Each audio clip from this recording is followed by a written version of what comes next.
Welcome to Mormon Book Reviews, where an evangelical encounters the restoration. I'm your host, Stephen Peinecker, and today we are taping on April 29th, 2025.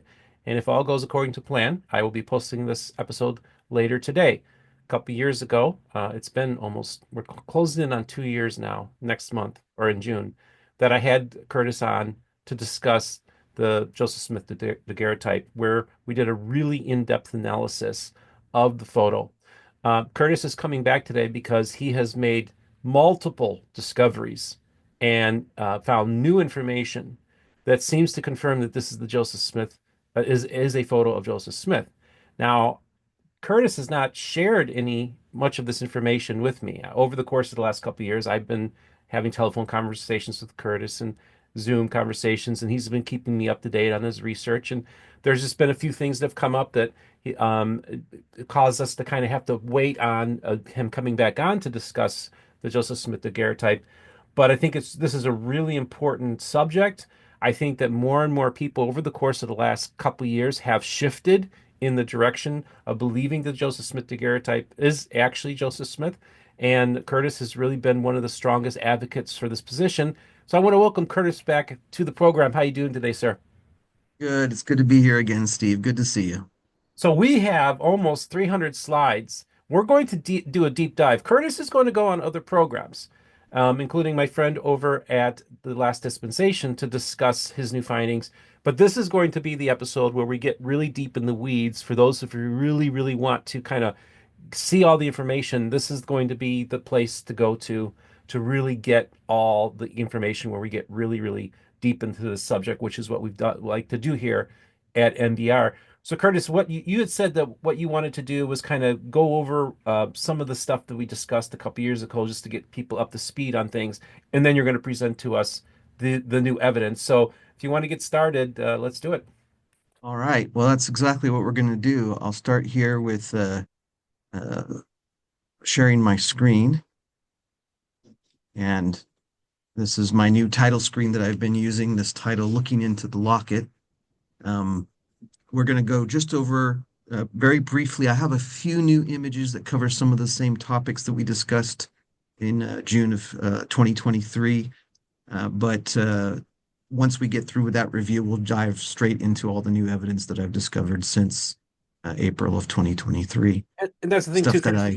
I I just want to say real quick, we want to thank Dan Larson for giving permission to use these images. I think it's really important that that to let people know that acknowledge the great work that he's done, and we're honored that and very privileged that he's allowing us to do this in-depth analysis.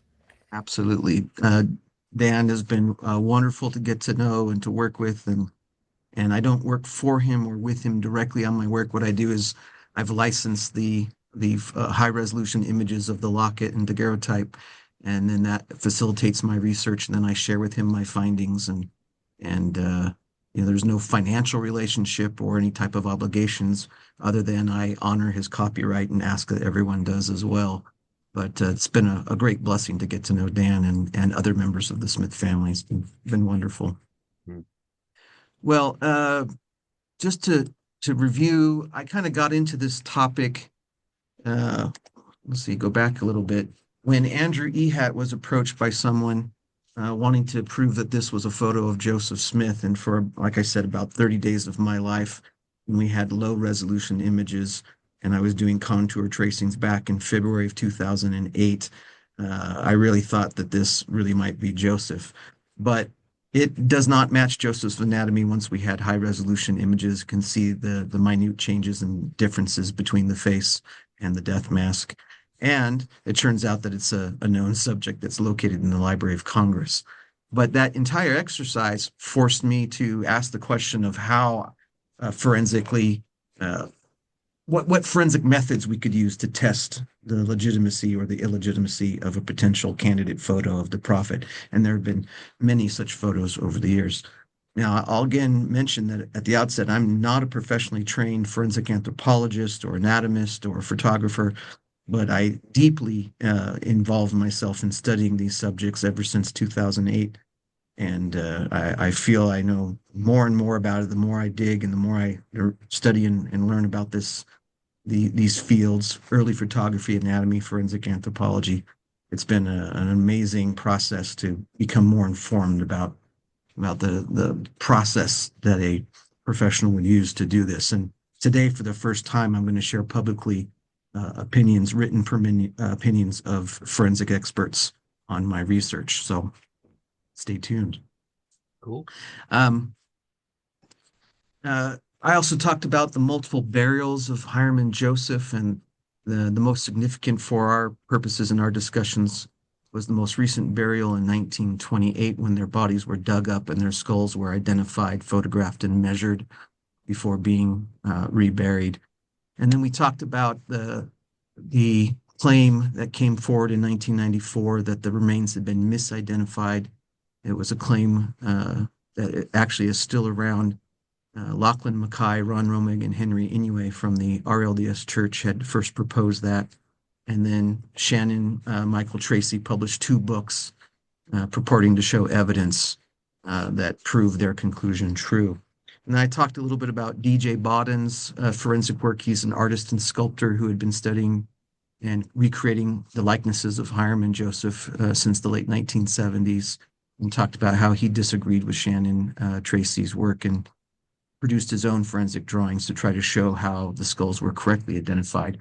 I looked at both of those sets of evidence, those claims on either side of the debate, and I wasn't convinced by either and felt I could improve by applying a little more rigor and forensic principles to it, including for the first time ever forensic tissue depth studies.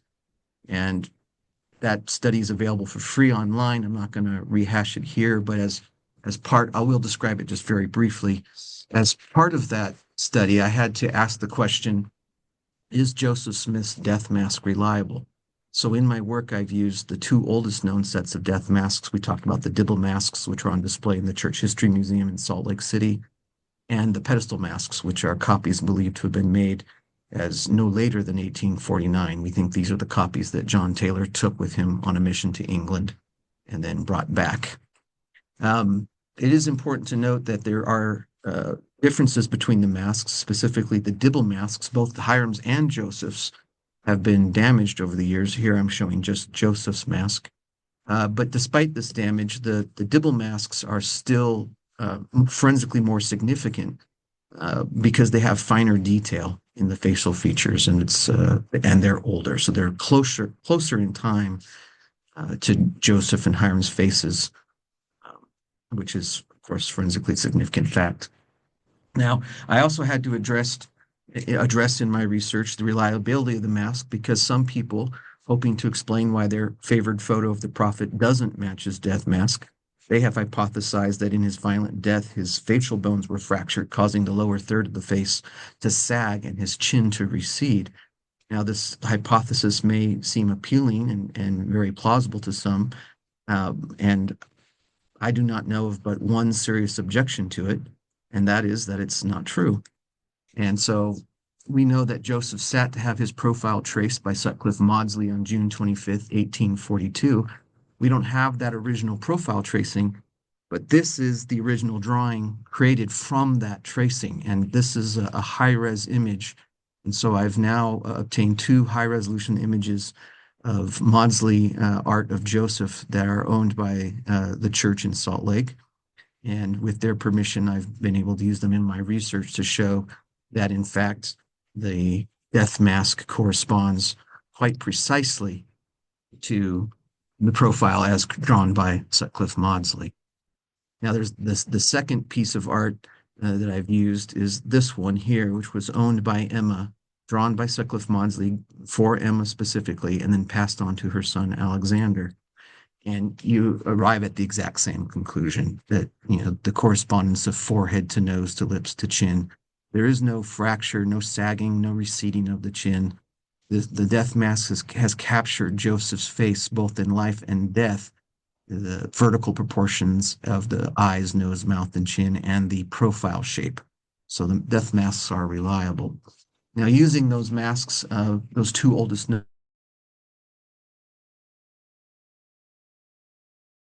things, actually over 740 photos of the masks at documented angles of rotation, pitch, and tilt. And then using tissue depth studies and other publications on the anatomy of the human head, I attempted to find the best anatomical fit of each mask on each skull, measuring tissue depths and skull sizes down to the quarter millimeter. And as I mentioned in that previous interview, I won't go over all that again, but using that methodology, I discovered that DJ Bodden was correct and that the skulls were correctly identified in 1928 and that their graves have been marked correctly since that time. Now, there's been some other research published on it more recently. I'm not going to comment on that at this point, that we may do that at a future time.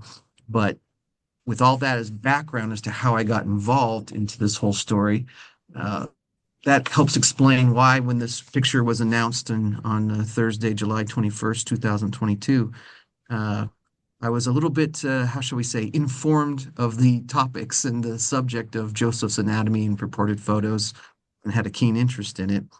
And with all of that background and study I had done, I had come to believe that the reason we didn't have a authenticated photo was because he probably hadn't been photographed. So my starting point for this research was kind of a little laugh, actually, a little knowing like, oh, here we go again, another purported photo. I've been on that merry-go-round. I know how this ends. It's probably not him. I'll probably be able to disprove this in under, 15, 20, 30 minutes tops. Um, so uh, what I shared with you in that interview is where the locket came from, that it's owned by Dan Larson, who is a great great grandson of Joseph and Emma. Dan received the locket from his mother, Lois Smith Larson, prior to her death in November 1992.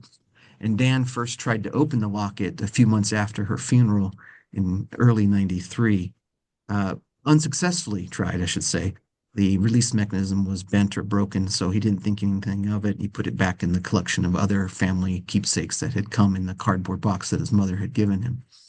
Now, we can't prove, and we don't know for sure, at least from a documentary perspective, who the previous owners were of this locket. So the only two owners that we can document are Lois and Dan. But as you can see, it's clear that they're descendants of this prominent line of the Smith family. The locket, again, is very tiny. This is a photograph in my hand. I'm not a giant person. The locket itself is slightly under, I think, 1.5 inches. And that means the daguerreotype itself is even smaller than that. Now, one thing I didn't get to show last time, Steve, is this video of the daguerreotype. And have you ever held a daguerreotype in your hand, Steve? I can't remember if I asked that Um, question before. you you had me see gave me one once when I was visiting. You had like a mock-up of one, I think, or something. But Those were ambrotypes, so oh, not a true daguerreotype. okay, yeah, no, I That's can't say that I ever have. No. Mm-mm. well, uh, again, they're a very unique form of photography. They were introduced to the world in August of 1839. It spread to the United States very quickly. A month later, they began experimenting, and the first portraits are being created in New York, and New York and Philadelphia become the hotbeds of American daguerreotypy by the fall of 39 and early 1840. And the technology rapidly spread, and they were developing new formulas and improving, cutting down the exposure time required to create a daguerreotype. But one of the rather unique properties is that they are essentially photosensitive mirrors. And what you see in the daguerreotype actually depends on the angle at which light strikes the plate when it enters your eye. So in this brief video, I'm going to play it in just a second. The locket and camera are stationary, but they're going to move a light source around. Okay. And what you see will depend on the angle at which the light strikes the plate. You'll either see almost nothing at all, which is how Dan Larson saw it when he first opened it, or in a second, you'll see the actual image. And in a few more seconds, you'll see the inverse or the negative of the image, where the forehead will go dark and the shadows around the eyes. You can barely see it there, but there, look at that. That's based You on can how see the lighting is hitting the daguerreotype. that is all that's happening. And that's because of the way that a daguerreotype forms its image on the surface of the photosensitized silver. It's Interesting. just a remarkable technology. We take photography for granted, but imagine living in, Joseph's day. One day there's no such thing as photography, Yeah. and then the next there is. you know, And you know it what's gets a interesting, Curtis, is now that I've kind of entered into this world, it's so fascinating just to see a lot of unrelated, how many pretty like this became very popular. Some pretty prominent people that were getting these daguerreotypes done during this period of time that would in that 1839 to 1844 slot. I've often was like, wow, there were a lot of people getting daguerreotypes. It Yes, there really were. just And they were popular especially in America. America, of all the nations of the earth, America seemed to fall in love the most with the daguerreotype. Maybe that's a little bit of our vain side of the American yes. personality. I don't know what it is, but up until about 1860, when it began to be replaced, and very rapidly, ambrotypes replaced daguerreotypes because they were cheaper, faster, and safer to make. So from 1839 until 1860, the daguerreotype was the essentially the only form of photography available to the public. Now, uh, just to recount, since daguerreotypes are essentially photosensitive mirrors, when I began my research, I immediately laterally reversed or horizontally flipped the image. And then I found very rapidly by doing contour comparisons of the face in the daguerreotype, the reverse daguerreotype to the death mask, there were many strong, numerous correspondences, as well as some differences and things that I couldn't account for exactly. But seeing that strength of those correspondences, I realized I could not dismiss this image and had to press forward with more research. One of the things I tested right away was whether or not it matched the mask reversed or unreversed. And if you leave the daguerreotype unreversed, there are several immediately obvious differences, such as the hairlines not being parallel and the nose curving the wrong way. But there's actually quite a few other little details when you get into it. You can look at the previous video, and I've done some more work on that using the 3D models of the mask, which I'll discuss a little later. Curtis, We also go just real ahead. quick, continue with the presentation. I just need to step away for a second, but continue with the Sounds presentation. good. All right. We also discussed DJ Bodden's forensic reconstruction of Joseph and how it compared to the daguerreotype, and how, when I saw the number of precise correspondences, despite some differences here and there, some very small ones, this led me to believe that this really might be Joseph. This was the first time I thought this might be Joseph. I showed some comparisons to Sutcliffe Maudsley's art overlaid with the death mask to fix the position of the eye, and showed that there are 14 correspondences and no contradictions between the two. And then I talked about how in Locke Mackay and Ron Romig's announcement article on this daguerreotype, uh, they compared the daguerreotype more to this famous painting than to Joseph's mask, and they don't show it ever reversed. I mean, they don't show the daguerreotype ever reversed. They do briefly mention that in the article, but they never showed it that way. And that's because they had discovered six correspondences between this famous portrait of Joseph that hung in Emma's bedroom and this daguerreotype. Now, I showed you that I actually went and did my own comparison, and I discovered 50 correspondences between the two. And I have some updates on that coming in just a minute. But this alone led me to conclude that, in fact, the painting was created using the Larson daguerreotype. And that means that the man of the daguerreotype is very likely, even highly likely, even almost certainly the prophet Joseph Smith. And that his face was painted backwards from reality because the unreversed daguerreotype, again, doesn't match the death mask, the asymmetries of his face as captured in the death mask. And why would you paint him backwards and from a daguerreotype if he's alive and able to sit in front of you? It seems like the answer is that this was created after he was killed.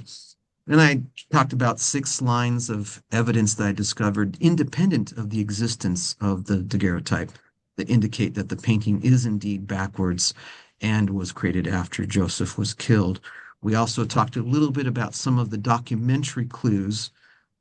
Again, we can't prove that Joseph was photographed from a documentary perspective, but we do have little clues and statements and claims that seem to make much more sense now that we have the evidence that we have actually been able to see and analyze the daguerreotype.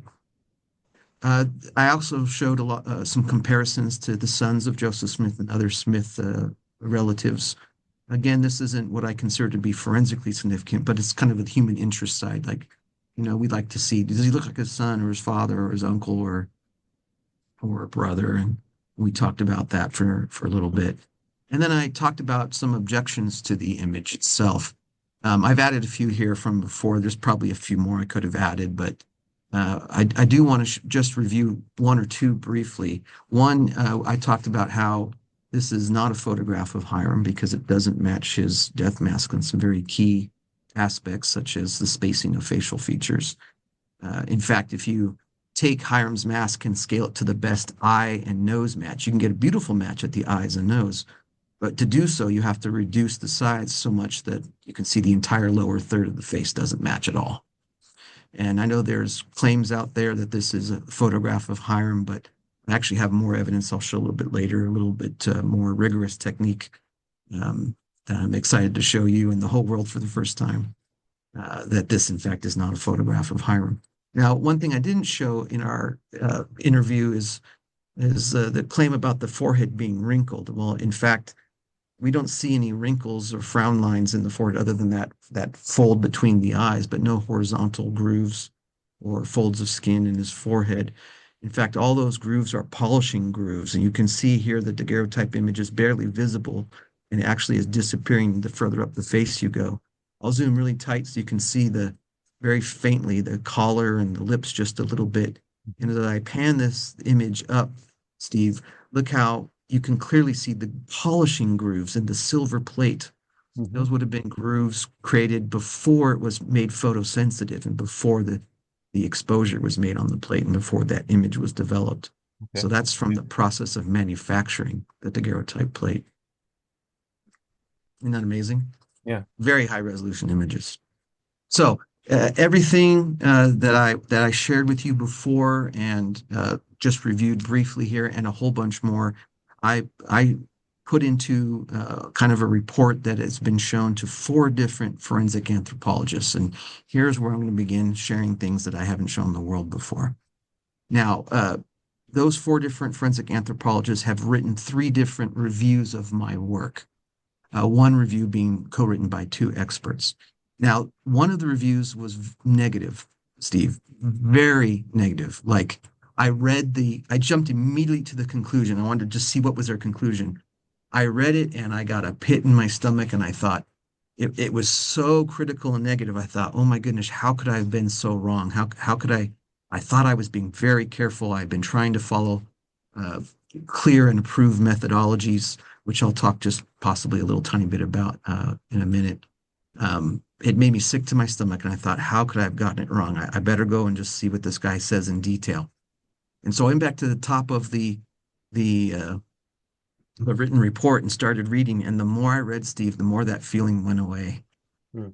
The more I read, the more I saw that almost everything, every major claim in this review is demonstrably false.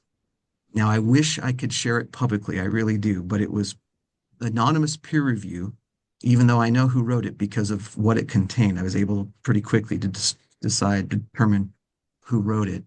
But that person has threatened to sue me if I make it public. And I don't know what grounds he would have to sue me. So Hmm. I'm not going to be making it public. I will mention one thing about it in just a minute.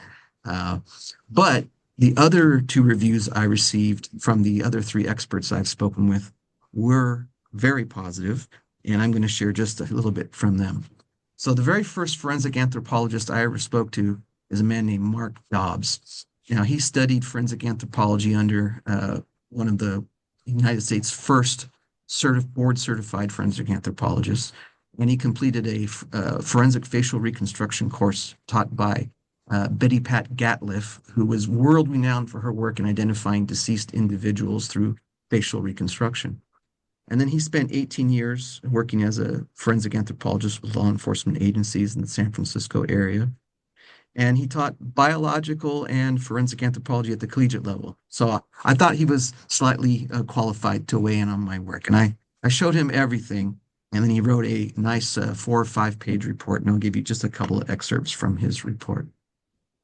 Based on my education, training, and experience, I find Weber's work to be highly rigorous and entirely consistent with forensic level best practices. Weber's work, in my estimation, is quite thorough and adheres to sound anthropological principles and forensic standards. I have seen many cases where much less work went into resolving identity in modern forensic matters, to be honest. I see no defect in methodology or omission of critical detail that would lead me to discount his conclusion. Now, I was thrilled to talk to an expert after all these years. I showed him everything I had done from 2008 all the way up to when we met, all the evidence I had discovered about this daguerreotype. And even though I knew I was being very careful and trying to be very meticulous, to hear this from an expert was, as you can imagine, was quite wonderful. And I'm grateful to Mark for giving me permission to share now publicly his written appraisal of my work. Now, the other positive review I received, I also have received permission to share. That review was co-authored by Caroline Wilkinson, director of Face Lab in Liverpool, England. Now, Steve, Caroline is a world-renowned forensic anthropologist, world-renowned. And I actually used her 2008 book, Forensic Facial Reconstruction, as part of my deep dive into my studies on skulls and faces as part of my skull identification research back in 2008, 2009.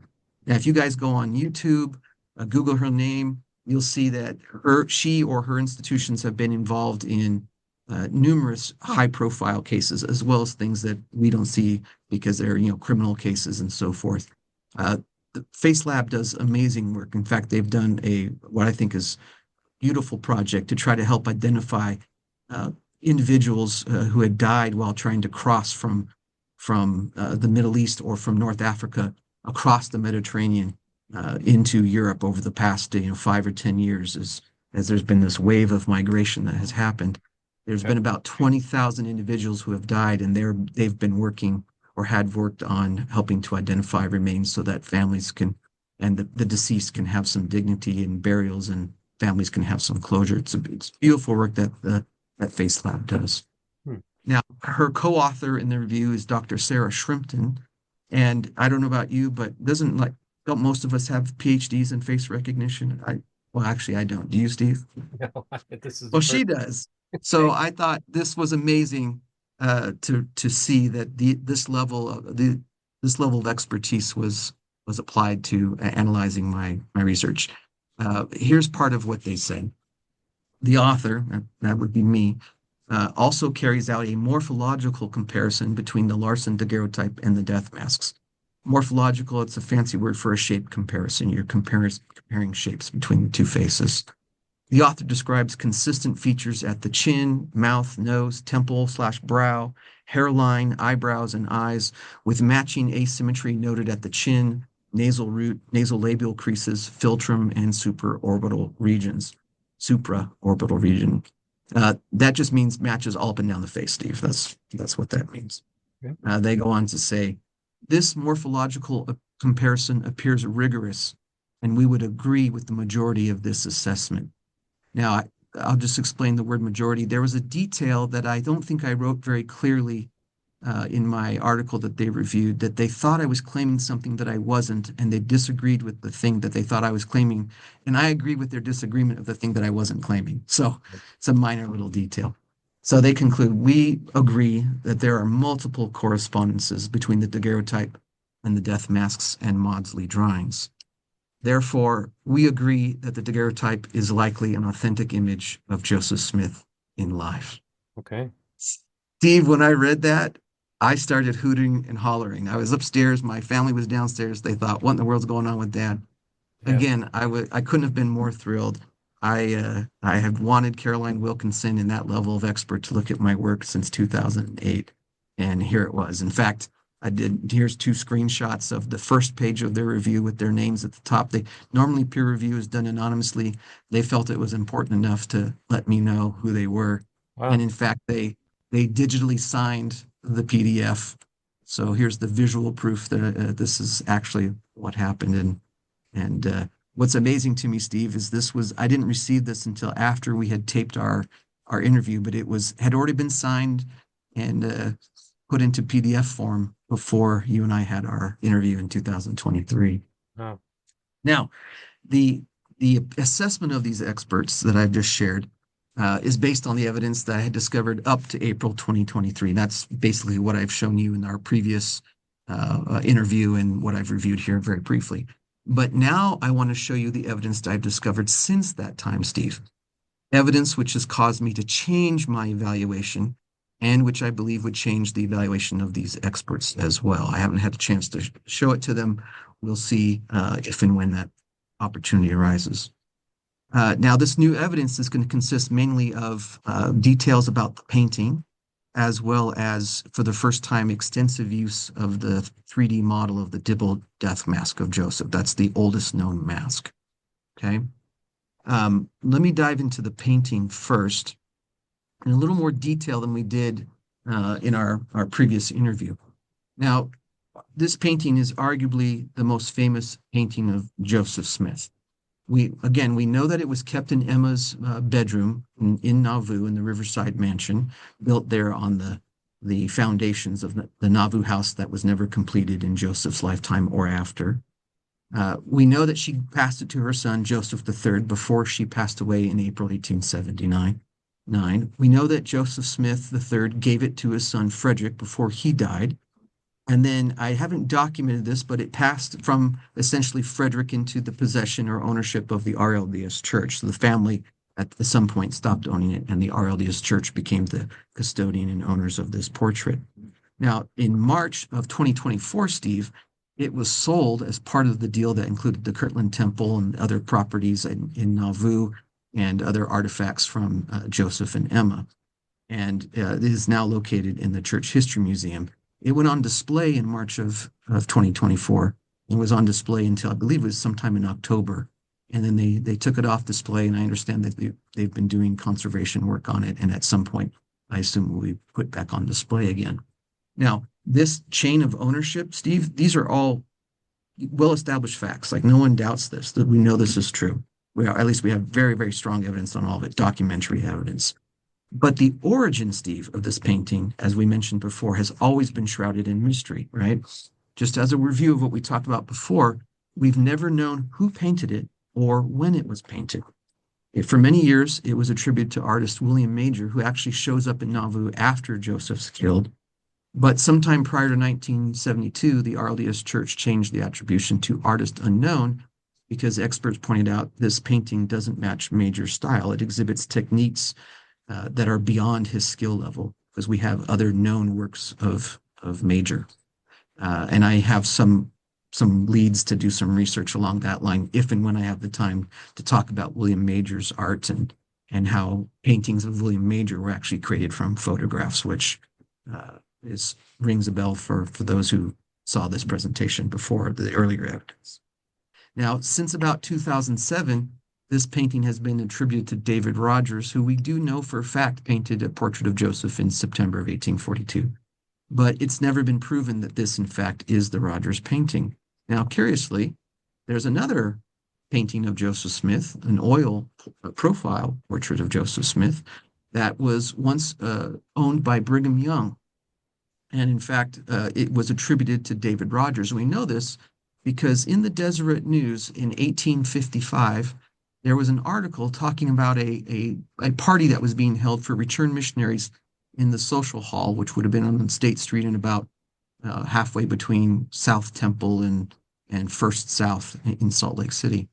And this is, what they claim. The hall was beautifully lighted by two large chandeliers hung from the ceiling. On the west walls were suspended two profile likenesses, life-size, executed in oil, of Joseph and Hiram. They were painted in Nauvoo by David Rogers of New York in the year 1842 and are the property of President B. Young and are the truest delineations of the features of those distinguished individuals in existence. So here we have a document claiming that this is the Rogers painting from 1842. Very fascinating claim, right? Given what we now have been told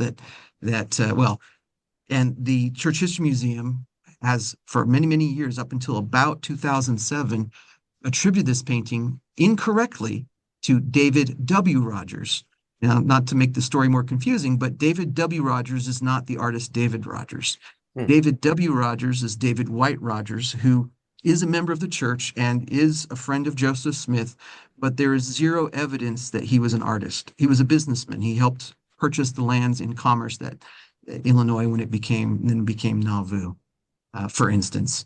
So he's a good friend, and the brother Rogers mentioned in Joseph's 1842 journal is certainly not David W. Rogers. Not a single sketch or painting by Rogers, David White Rogers, exists. And so it's certainly David Rogers, the artist from New York. Interestingly, they're both named David Rogers and they're both from New York. But we know that David Rogers, the non-white, right, not white Rogers, but David Rogers, the artist, did in fact visit Nauvoo in 1842 and painted Joseph in December of 1842. But when the attribution of the Community of Christ painting was changed to David Rogers, our our museum, our staff here in the Church History Museum in Salt Lake City, at the same time, and I think in response to the same exact research, changed the attribution of this painting to artist unknown. So this has been flip-flopping back and forth between who could be which painting is actually the Rogers painting. And I'll just briefly mention that some have actually proposed that the artist of this painting was Sutcliffe Maudsley. Now, I have good reason to believe, both forensic and because there's no other evidence, that in fact this isn't Maudsley. It doesn't match the profile of Joseph's face perfectly. I won't go into all those details today, but also it's a rather large oil painting. And if this were Maudsley, this would be the only example of Maudsley painting large and in oils. There's no other known painting of Maudsley at this scale in oil painting. So for multiple reasons, I and actually Maudsley's biographer, Steve Buell, who's an art professor at the University of actually at the Utah Valley University, he came to the same conclusion that this almost certainly is not a Maudsley drawing. Have you personally examined this painting? I've seen it in person. This is uh, I haven't been able to like to get up to any of these paintings with like a magnifying glass or a microscope and go over. And I would love for forensic examinations to be done on all these paintings so we could learn anything that's knowable Hmm. uh, by such a thorough examination. And where is this painting located at now? It's still owned by the church, and it's been on display in years past in the Church History Museum. Currently, I don't think it's been on display for many years. I don't remember when's the last time I saw it out on display, but Hmm. yeah. Anyway, that's the controversy that existed independent of the existence of Lockett or of my research. Now, adding to the confusion of the story, we have Brother Junius F. Wells, who visits Nauvoo in the winter of 1875 and 76. Now, at that time, Wells is a 21-year-old returned missionary. He's the first president of the newly formed Young Men's Mutual Improvement Association. He was appointed by Brigham Young, and he goes back to Nauvoo and he visits Emma. Emma is 71 years old, and here's this 21-year-old coming to visit her. And Wells is allowed to come see the painting that hung in Emma's bedroom. And we know the famous exchange. I asked her if it were a good likeness of the prophet. She replied, no, he could not have a good portrait. His countenance was changing all the time. I then asked her what he thought of it, and she replied, I can tell you that, for I asked him. And he said, Emma, that is a nice painting of a silly boy, but it don't look much like a prophet of the Lord. Right? That's the famous quote that that we have only from this source. And note, Steve, that it's published by Wells in 1930. So this is many, many decades after it's happened. I would love to find out if we have an actual journal or something Hmm. based on more contemporary notes and that this isn't just his memory of what happened. But taking it at face value, you asked, the immediate question is, well, then Emma's saying that this is the 1842 painting, right? Well, another interesting detail. Oh, well, I should actually, I'm going to go to talk about that controversy again, which is the painting of Rogers that Rogers created in 1842. Uh, it's important to note that the painting of Joseph that hung in Emma's house and that we now own does not match the anatomy of Joseph's face very carefully, very closely. If you scale the drawing of Maudsley in the death mask, eye to match eye to mouth, you can see that the chin's aligned just fine, but the noses are not even close, right? And it doesn't matter how you scale it. Here it's scaled eye to nose, and now the mouth and chins don't align at all. And I can get three of the lines to line up, the eye, nose, and mouth, but only by tipping the face forward 13 degrees. as if Joseph's looking downward a bit, but you can see the chin's not even close, right? And another way to see the differences is simply to take the painting to mark the location and shape of the nose and to overlay the 3D model of the oldest known mask. And I've done this both with the 3D model and photographs of both the pedestal and the dibble masks themselves. And you can see that the distance between the nose and the mouth is simply too small in the painting. The mouth, those contours of the mouth in the painting are too high. Conversely, if you match the height and position of the mouth, you can see that the nose in the painting is too low. It just doesn't match the known anatomy of Joseph, which we know is accurate because of Maudslay's artwork. Now, Steve, this is very interesting, though. Note that the shape of the mouth also doesn't match, or the width of the mouth doesn't match. But, and this is a very curious detail, if you reduce the width of the mask, and only the width of the mask, by about 18%, you get a near perfect match to the shape of the lower lip and to the width of the mouth in the painting. That's a very curious detail, and those who watched our previous interview will know why that is. So, just to review, this painting doesn't match the mask, and as kind of a side bonus here, I'm not going to get into it too heavy. All of these purported photos of Joseph have the same facial proportions as the painting, meaning they also don't match the mask, and therefore they are not actual photographs of Joseph. These are images derived either directly or indirectly from the painting. And I have a whole series of forensic analyses of these pictures that I'm not going to get into right now due to time. But if you're interested, we can do that in another interview at a later date. Now, so again, because the church purchased this painting in March of 2024 and it went on display, I was amazed that I could go to Salt Lake and at any time walk into the museum when it's open, walk upstairs to the exhibit room it was displayed in and start taking photographs. So these are photos. This is one of the photos that I took while it was on display in March, late March of last year. And I did my entire comparison between the actual high resolution image of this painting and the daguerreotype from scratch all over again. So I again scaled the daguerreotype to match the eyes and traced everything in the daguerreotype itself, again, the unreversed daguerreotype, and then did this entire comparison where I traced the lines of the actual painting, high resolution images of the painting. And Steve, I'm here to tell you and the world there are not 50 correspondences between this famous painting and the unreversed daguerreotype. I have now discovered at least 76 details. And so I'm going to show you a few of those details that I had not noticed before or couldn't notice because I didn't have a high enough resolution or didn't have enough confidence in the image that I was using before.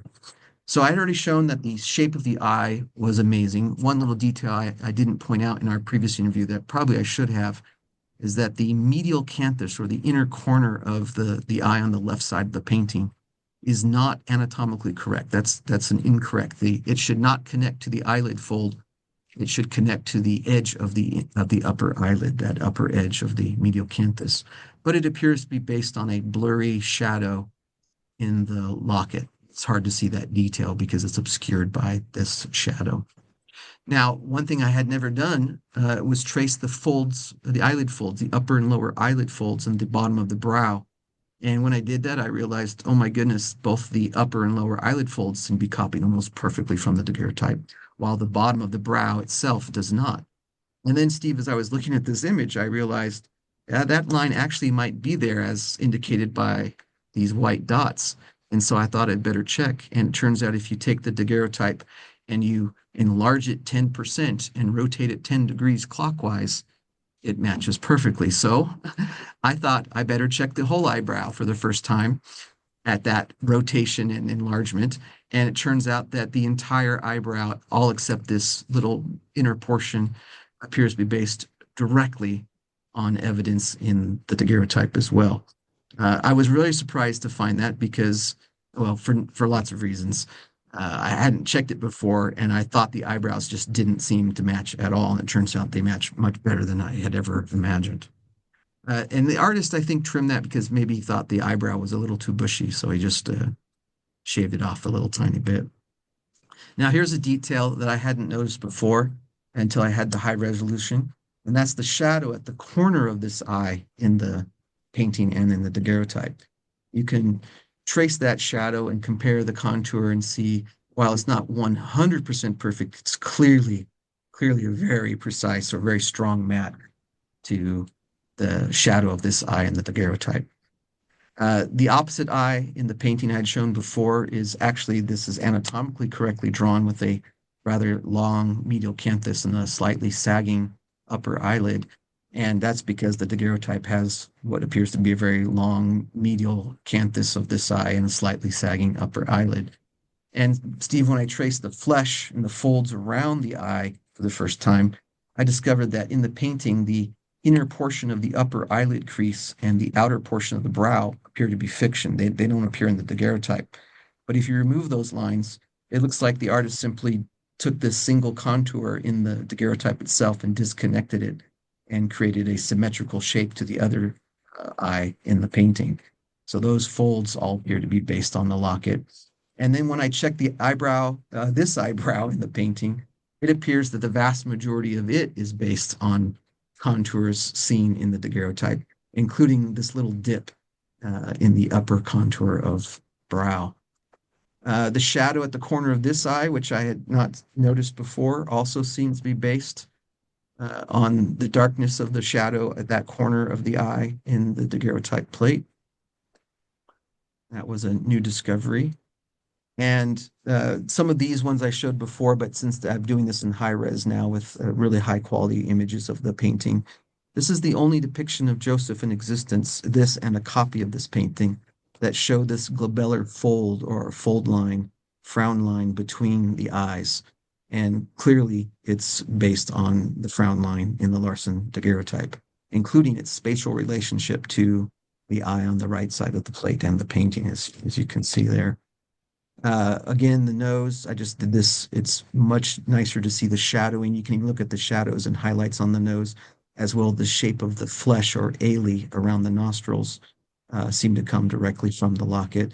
And even though the nostrils in the painting are much smaller, I recognized, and it's still true, that the shape seems to come directly from the Larson daguerreotype. Interestingly, you need to reduce the daguerreotype 18% in scale and rotate it about 5 degrees to achieve that match.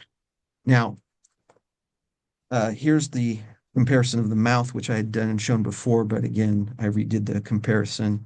And the mouth is wider in the daguerreotype, but if you shrink the width and only the width, do you want to guess by what percentage, Steve? 18%. 18%. Look at the correspondence to the upper and lower lip. I mean, that is a very specific shape. And it's very curious that you would have to shrink the width of the mouth by 18%. Well, when I noticed that 18% in so many different places, I thought I should check for correspondences across features, as I'd only been checking individual features and shapes. I had shown the artist, I thought the artist was freely moving things around. Well, as it turns out, if you place the daguerreotype at best overall fit to the painting and then reduce it 18% and rotate it 5 degrees, not only do the nostrils match, but you get a pretty decent match at the philtrum, an even better match, almost a perfect match at the side of this side of the mouth. Beautiful match to almost the entire lower lip. And it's a little easier to see this if you increase the contrast, even a match to the spatial relationship of the crease of the chin lip fold or the mental labial sulcus, to be very technically, use a technical term for it.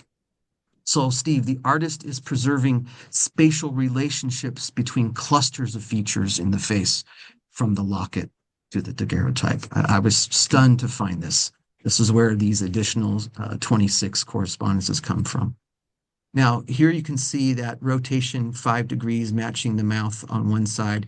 Here's at 0, and then rotate it 5 degrees the other way, and you can see the match at the other side of the mouth. So it looks like the artist literally just took the corners of the mouth and rotate them 5 degrees up on either side. Uh, this is a fun little detail I had not noticed before. I'm going to turn the painting black and white, and you see that rather large and dark shadow over that corner of the mouth in the painting. Mhm. Well, if you place the daguerreotype at best, again, best overall fit, it's not there. Okay. And even if you shrink it and rotate it, it's not there. There is a shadow there, but it's not that large and it's not that shape. But most curiously, Steve, if you flip that contour and slide it to the other side of the face, what do you see? Okay. It looks like the artist has directly copied that shadow from the other side of the face, meaning this is the only detail in the painting from the Larsen daguerreotype that is not backwards. This is the one detail he flipped. And you can increase the contrast. You can see how clearly those shadows appear to be the same shape and size, just on opposite sides of the face. So again, that contour in the painting is actually over the left corner of his mouth, even though all the other details in the face are backwards. Then I checked the chin for the first time, or the jawline, and I was pretty stunned to find that if you just scale the daguerreotype up 5%, you get a match from the corner of the lower edge of one side of the chin, all the way up to the other side to the ear. So I had not realized that even the jawline matched very, very closely to the daguerreotype, and that's not obvious when you just look at the two. So again, Steve, all of this is just strengthening my conclusions that in fact this painting is created or was created from the Larsen daguerreotype, meaning the picture really probably is Joseph, that his face was painted backwards from reality, and that it was created after he was killed. 76 details. You know, I don't think I'm going to find much more in that painting. I think I've looked at it pretty minutely, but I was stunned to find that level of correspondence. Now, I'm going to show you just two quick or one quick update and then tell you something new that I discovered about the painting itself, independent of the existence of the locket. Now, I started using the death mask, the 3D model, I should say, of the death mask more extensively in the spring and summer of 2023. And I started moving lights around it to try different tests about lights and shadows that I'll get into in a moment. And I placed a light on one side, just perfectly even with the mask on the left side of the face. Then I copied that in Blender and moved that copy to the other side of the mask, and it resulted in this image, which I was a happy discovery. I didn't realize I could light the mask in a way so as to highlight the asymmetries of his nose so well. But what you can see is that Joseph's nose is, like I said, slanted slightly to his left and kind of curves back gently to his right. And then he has even the very tip has a little hook in it, another little curve back to his left and a hook back to his right. Well, the painting does not have a curve that goes in the right direction. The painting itself has a nose that curves the opposite direction. And it's a little easier to see if you apply some high contrast. But simply the tip of the nose does, in fact, in the painting curve in the opposite direction from the death mask. And I just wanted to show that new image since I discovered that about using the 3D model mask. Uh, Also, Steve, I discovered that there are actually two other pieces of evidence, lines of evidence that indicate that the painting is in fact backwards. And I wanted to show you and the world that for the first time. Here is the high resolution image of the painting and its nose specifically, and a very careful tracing of the shape. And when you compare that to the death mask, you can see I can get a very good match at the left side, the left ala, but and it's hard to see because the shadow, but it's off both the bottom and the top compared to the right. Now, if you place, if you rather, the slide's not working here. Click next slide. If you rotate it to match on the left side, on the right side rather, you can see a slight difference still on the left. So you could say, well, maybe his nose is just crooked in the painting and it's still not backwards. But look, I had to tilt the mask 7 degrees to his left. So his head's kind of not, that's not super far tilt, but you can look at that picture and see how far the nose is tilted. But if you take the daguerreotype and flip it, or the death mask rather, and flip it, you see this beautiful match at both sides. And of course, the death mask is not backwards, Steve. That's his actual face. So what's backwards here is the painting. So the nostrils match perfectly, almost perfectly to the painting in the death mask when you flip the nostril shape around. Then I checked the nasolabial folds. Very, very asymmetrical nasolabial folds in the painting. And when you compare that to the death mask, The death mask lines are roughly there in purple. That's roughly where the nasolabial folds are in Joseph's mask. Uh, if you flip the mask, look how the lines match. Now, Okay. again, the mask can't be backwards. Right. That means the painting is backwards. So, again, two more pieces of evidence that the painting is, in fact, backwards. So, I thought I'd share that additional detail with you. Now, Steve, here we're going to dive into the really fun stuff because when I started using the 3D model of the Dibble mask, I discovered that the Dibble mask fits the daguerreotype even better than the pedestal mask. It fits better at the hairline and at the chin. And the reason for that is I discovered that the nose of the Dibble, or the pedestal mask rather, is about 3% smaller, less wide, I should say, at the nostrils, at the flesh around the nostrils, than the Dibble mask. I suspect that's because when they're making molds off of faces and they pull a mold off of a face, you have flesh that can move. But if you're making a copy of a hard plaster mask, you can't have negative space around the edges of the mask. So I think the nostril got scraped off or a little smaller, creating a very slight difference in the size. But scaling the mask, because I was using the size of the nose to test it to the face and the daguerreotype, because I now have to scale the mask down 3% to match the nose because of the larger nose in the Dibble mask, it made all the other features match even that much better. Now, I will say one thing here about the claims of the expert who wrote that negative review. That expert does not like this methodology at all. They don't believe in contour tracings, even though I think that's the best way to actually test shapes. They don't like this methodology at all. Instead, they prefer using what are called cephalometric landmarks or markers placed at specific anatomical points of the face. So let's use their preferred methodology. I've identified 17 such landmarks in the daguerreotype, and I can show that there are, using this same preferred methodology, that there are very precise correspondences between the mask and the daguerreotype. Again, just with much less shape comparison. So I think it doesn't provide you as much detail. Now, so Steve, after I discovered that this mask fits the face better, I started using the 3D model to test the 4 or 5 major criticisms of the daguerreotype. I've taken every claim for and against this image very, very seriously, and some are very easy to dismiss with just simple logic. Some are a little more sticky and difficult. 4 or 5 of them are actually very legitimate questions that I could not address with forensic evidence until I started using the 3D model of the mask. And so I'm going to show you some of the lines of evidence that I have discovered doing that. Now, 2 of the major criticisms of this image are that the eyes are too close together and that they're too small to be Joseph's eyes. Now, that was the assessment of DJ Bodden on the very day that the daguerreotype was announced. And I've heard that from several people, including other artists that I've met with and shown my research to.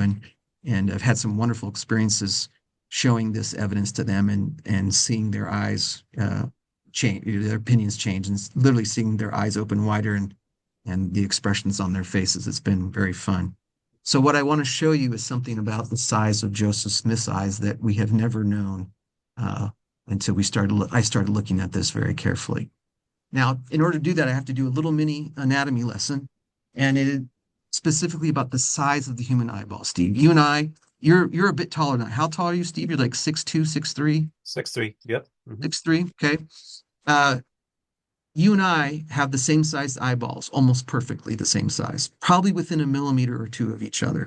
Okay. That is not just a Wikipedia claim. That's based on actual forensic research that anyone in the world can go and see. This is from the NIH National Library of Medicine that's available for free online. This is a study of 500 healthy adult eyeball sizes measured using modern technology, modern imaging technology. And what that study shows is that your average human eyeball is just about 23.7 millimeters tall and 24.2 millimeters wide. So your eye is typically slightly wider than it is tall. And about 22 to 24.8, there's a little more variation in the depth of people's eyes than in the height or width of people's eyes. Okay. And just for fun, this is not part of that particular study, but online I found references that the diameter of the human iris varies from about 12 to 13 millimeters. So it's a very tight window of size. And this is irrespective, again, of your age. Oh, well, if you're an adult, young infants and children have smaller eyes that grow uh, not quite as proportionally as much as their heads and bodies do, but they do grow. But all adults, no matter your ethnicity or gender, will have approximately the same size eyeball. Now, another important detail is to understand the anatomy of your eyelids compared to your eyeball. This is important to the study. Your medial canthus, which is the point at which your upper and lower eyelids meet, falls outside typically of the edge of your eyeball, as you can see. It falls to the inside corner. While your lateral canthus, rather, the outer edge of your eyelids where they meet, is on the inside of your eyeball. Uh, if that were not true, then your outer eyelids there'd be a gap of air, right, between your eyeball and your eyelids, but your eyeballs hug your eyes, right? You can pull your eyelids away from your eyes and get air under there, but uh, they, this is how they relate to each other spatially, okay? That means that the outer eyeball edge and the inner eyeball edge are shifted to one side compared to your eyelid folds. Now, the inner edge of what's called your caruncle, that actually appears on the inside edge of your inner eyeball. Okay, so keep those two details in mind. Here's a demonstration of the locations of your medial canthus and your lateral canthus. This is a photograph of my face because I have access to it. And that is the approximate size and location of my eyeball uh, based off just those folds of skin. Now, the distance between two eyes is what's called your interpupillary distance. The interpupillary distance is what's measured by your ophthalmologist or your optometrist when they're doing exams of your eyes and fitting you for glasses, right? And that's a very precise measurement that is used all the time, especially in the modern world. So that is roughly the point of the eyeball closest to a camera or to your face when you're facing someone. It's the very center of the eye because of the curvature, the spherical nature of your eye. And even when you close your eyes, even though your eye's rotating down, your eyelids are now just over the shape of your eyelids, and it's causing the closest point of the eyelid to the camera is the same roughly as the closest point of your eyeball. Now that's important, Steve, because the death mask model allows us to pinpoint the center of Joseph's eyes. Those are the high points, or the points closest to the camera or closest to observer when you are facing directly into the death mask. How does that compare to the Larson daguerreotype? Well, it matches just beautifully, Steve. I've estimated based off the openings and based off of the evidence, the image, that is roughly the center position of the eyes in the daguerreotype. And you can see they're shifted slightly downward and maybe slightly to his right, but the distance is identical, nearly identical. Okay. And what has led DJ Bodden and others to believe that Joseph has these massive eyes are two things. One, the death mask. When you overlay DJ Bodden's drawing on the death mask and look at the actual high point of the eyes compared to where DJ has drawn the eyes, he's drawn them about 7% too far apart. And maybe I'm off by a percent or two in the scale of the picture, but it's not 7% off. And if I look at his sculpture of Joseph that he did, that's in the conference center in Salt Lake City, his eyes, if you scale his image over and look at the eyes in his sculpture are about 9% further apart than they are in the daguerreotype. 2% further, a little bit further apart than he even did in his 1995 drawing, which is not unexpected. It's art, and he's not trying to create a forensic sculpture. But where did he get this idea that the eyes are so far apart? Well, again, let's consider the question of eye size. So that was distance between the eyes. Let's talk about eye size. So here's a photo with me with my eyes closed, overlaid with the photo with my eyes open. You can see the relationship of the open eyelids to the closed eyelids. Your eyelids go down, and the inner canthus doesn't really move, or the ectocanthion. or the endocanthion rather, but the ectocanthion seems to shift, at least it does in my eye. And people, you can do this own test and see if your eyelids are shifting as much as mine, but they're not stretching out laterally. They're going up and down a little bit, and that's it. So they stay in the same, the width of the eye opening is the same closed or open approximately. Okay. So now that we know the approximate center of Joseph's eyes, we can actually ask a question: where do you think his eyelids meet? So on his right eye, Steve, where's this outer corner of the eyelids? What would you pick? Arrow one, two, three, or four? It's hard to know, right? Yeah. Yeah. People have often looked at this. In fact, one of my very first discussions with a friend of mine who's a very fine artist, he said, I've always thought there was something on the eyes because it doesn't make sense. They look like there's something coating the eyes.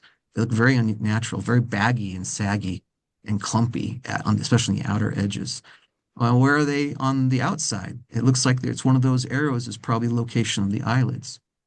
Well, we can actually put now in 3D models, anatomically correct models of the eyes, correctly sized eyeballs, and center them at the high point of the eyelids in the mask. And you can show that, in fact, the eyelids appear to have been displaced outward and downward in the mask. This is evidence that I don't know that anyone else in the world has ever discovered, or if they have it, I haven't ever seen it in writing anywhere or heard anything about it. And his left eyelid, and you can see how far out that is, his left eyelid appears to be displaced outward and downward even further. Now, those dotted white circles there are where the corner of the eyelid would be in life, given the center point and size of the human eyeball, center point of the mask, and average sized eyeballs. Now, you can also, Steve, look at this differently. This is what's so beautiful about 3D. I can take the mask and I can slice it right at eye level, revealing the eyeball models, and I can actually then flip it and look directly from above. So we're looking straight down at that sliced mask to see how the shape of the eyeballs compare to uh, the mask itself. And you can see that the eyelids on the outside of both his right and left side, more so again on his left, they've been bunched up and they're not stretched. There's actually extra flesh hanging out at the sides of his eyelids. It's a very curious detail. We need to find an explanation for why his eyelids are displaced, and instead of being stretched, they're kind of bunched up in the corner, out in the outer corner of each eye. Well, how does the eyeball size of the mask compare to the daguerreotype when it's placed at best fit to the daguerreotype? Well, Steve, the answer is there is no problem whatsoever. They might be shifted slightly downward and slightly to the left. Now, it might be a mask rotation issue on my part, although I think it's probably a slight displacement of the eyes in death. That may have something to do with the disposition of the body being laid on one side, or even just natural processes where flesh and tissues are beginning to sink and displacing the eye just slightly. Muscles wouldn't be active to hold the eyeball in place. In fact, that's a part of the face where a lot of the most significant changes in death can occur is right around the eyes. Hmm. There's absolutely nothing wrong with the size of this man's eyes.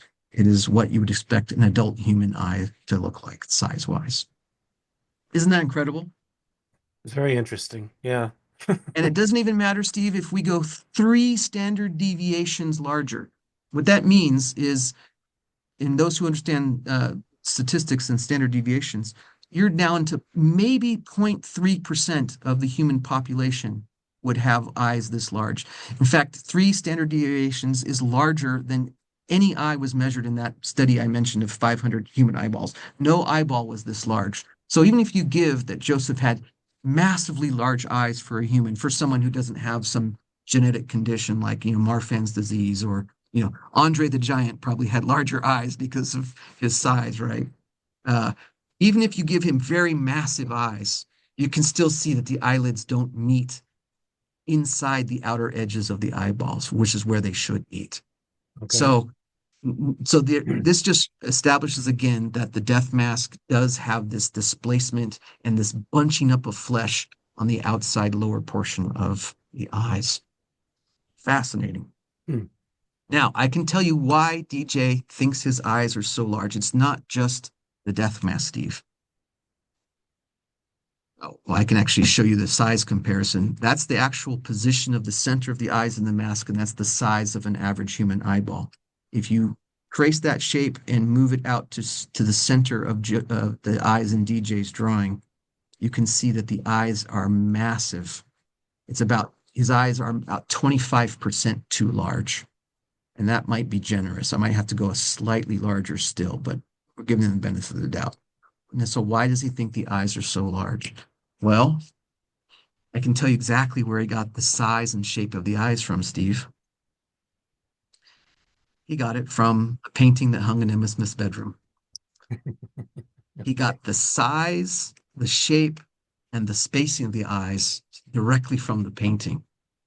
And of course, he didn't have the benefit back in 1995 of the evidence that I've discovered since 2022 that the eye shape comes from the unreversed Larsen daguerreotype, and that the size and spacing likely come from the eyes of Frederick Granger William Smith. We didn't go over that evidence again, but the 14 differences between the painting, I used to say there were 22. I now discovered it's down to 14. The 14 anatomical differences in the face of the painting and the unreversed Larsen daguerreotype, every one of those details, including eye size and eye spacing, comes from the face of Frederick Granger William Smith. And So just so it's, people understand, because we talked about this in the last time we did this, yeah. is that you believe that Frederick was sitting as he was painting the portrait, that he was the person sitting there, so he to have like a body to work with, and so Yeah.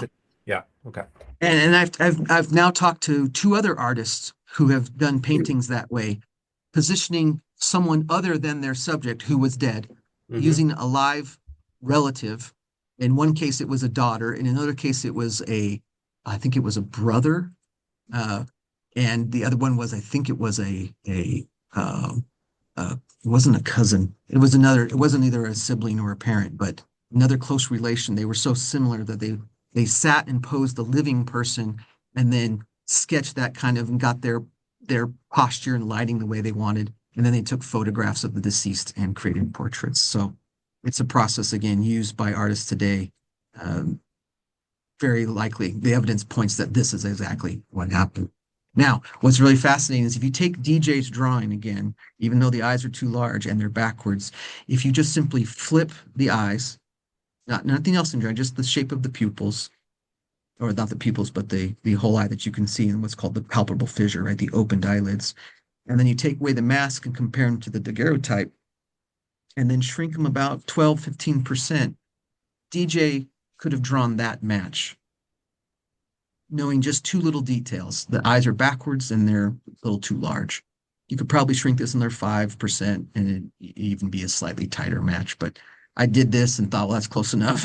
Close enough for me to see how beautifully DJ's work really does correspond to Joseph's face. He just didn't have two little details about the Hmm. eye size and eye position. So, Steve, that knowing that, right? Knowing that putting the average sized eyeballs into the death mask and seeing these displaced eyes, well, this actually leads directly into one of the other criticisms. And that's the claim that there's too much flesh between the eyes. And it is true that there's way more flesh at the bridge of the nose than in the daguerreotype. But this actually has explanatory power, Steve, for the problem with the eyelids and the mask. It looks like that flesh, when they were making the mask or something happening in death, is being pushed into the socket and displacing outward the flesh, causing that flesh to bunch up on the outside of the eyelids.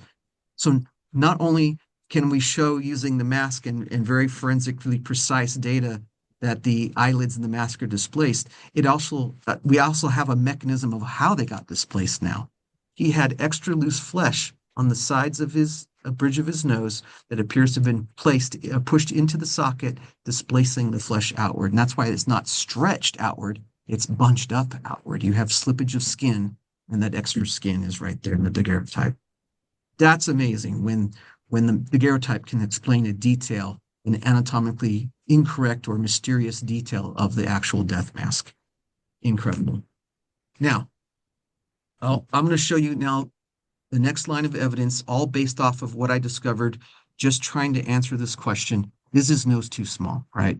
Now, I had already shown that the two-dimensional data rather, that the height of the nose is correct in the compared to the death mask in the daguerreotype, that the shapes of the flesh and even the nostrils, position and shape of the nostrils is just fine. It's a beautiful match to the death mask.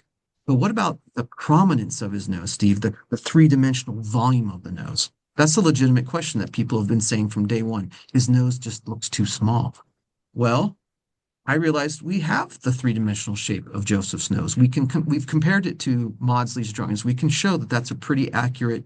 In fact, we Maudsley's less accurate than the death mask. The death mask is coming from his face, right, as opposed to Maudsley's artwork that is being traced and interpreted in a drawing. And I realized that we can light the mask and see how the nose looks from different angles. Now, there is a science, Steve, called sciography, and I didn't know the name until Joseph Bricky saw that what I'm about to show you, and he told me it has a name. It's called sciography. It's from the Greek skios and graphos. Skios is a shadow or shade, and of course to write. So it's how light and shadow are used by our brains to depict three-dimensional form. When artists and architects study sciography so that they can properly, when they're trying to be realistic in their art, uh, they try to produce shapes that our brains interpret correctly as three-dimensional forms. So I could draw a picture of someone and shade it incorrectly, and it would look awkward and may not even recognize who it is. But if I were to draw it and shade it, even in a very close approximate way, you would recognize it as a human face. Now, Steve, have you ever been a long distance away from someone you know, and you could look at their face, maybe in bright sun, and see how the shadows hit their eye sockets and their nose, and you could instantly recognize, hey, that's my mom, or that's my brother, or that's my, whoever. Where our brains are trained to recognize shadow and light on three-dimensional objects. Okay. So it's a very simple question. Can we light the death mask in such a way, light it at angles similar to the face in the daguerreotype, and produce a similar shadow on the death mask of the nose on the right cheek as we see the shadow of the nose on the right cheek in the daguerreotype? And to do that, you have to realize that there's strong lighting. It's a very complex lighting situation, but the three most dominant lights are this key light or strong light that's coming from above and left of his face, as Okay. evidenced by the highlights at the forehead, nose, and chin. Then there's a fill light coming from his left that's causing the darker shadows on the right side of the face. And there's even a fill light coming in from his right, causing the shadows you see on the left side of the face. Now, Steve, daguerreotypes don't capture light in the same way that modern cameras do. If you'll recall, they require very strong natural sunlight, even so much so that they would take mirrors and cast direct light onto a face to light it to create daguerreotypes. Okay. Okay. So we're not going to be able to 100% reproduce what a daguerreotype produces in light and shadow, but we're going to come close, and I'm going to show you what we're going to attempt to do. Here I've placed a light to above and left of the mask and a second light just left of the mask to try to replicate. I was testing the shadows along the right side of the face first. And here I'll zoom in on the face and bring in the daguerreotype.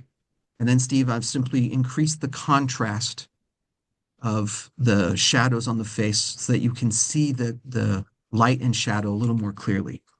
And then for those of you who use Photoshop, all I did was I took the wand select tool with tolerance level 32 and I clicked it in the shadow of the nose and it creates that shape. And I just traced that selection that Photoshop says. That's not a hand tracing, Steve. That's what the algorithm says is the boundary line of shadows on the three-dimensional form of the death mask. Okay. It's a two-dimensional view of complex three-dimensional shapes of Joseph's face as captured in the death mask. Now, Steve, what do you think we're going to see when we hide the mask? Let's see. Okay. Yeah. Yeah. Yeah, it matches the snow shadow quite well on the cheek, but it also matches pretty well at the crest of the nose, Mhm. at the eyebrow ridge, at the deepest part of his right eye socket, how the shadow dips under the tip of his nose, and then how it steps down over his upper right lip, even where the lower right lip and the lower right eyelid and eye fall into shadow, Steve. Okay. Fascinating. Three-dimensional correspondences between the death mask and the Larson daguerreotype image, the reversed Larson daguerreotype image. When you increase the contrast, you can see some of the correspondences a bit more clearly.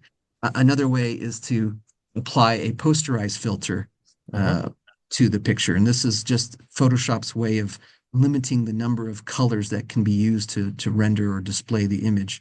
And that just makes the boundary between gradations of light a little easier to distinguish. If you set, there's different levels you can set it, you'll get different results. But no matter how you set it, you see the shadows are amazingly precise correspondences.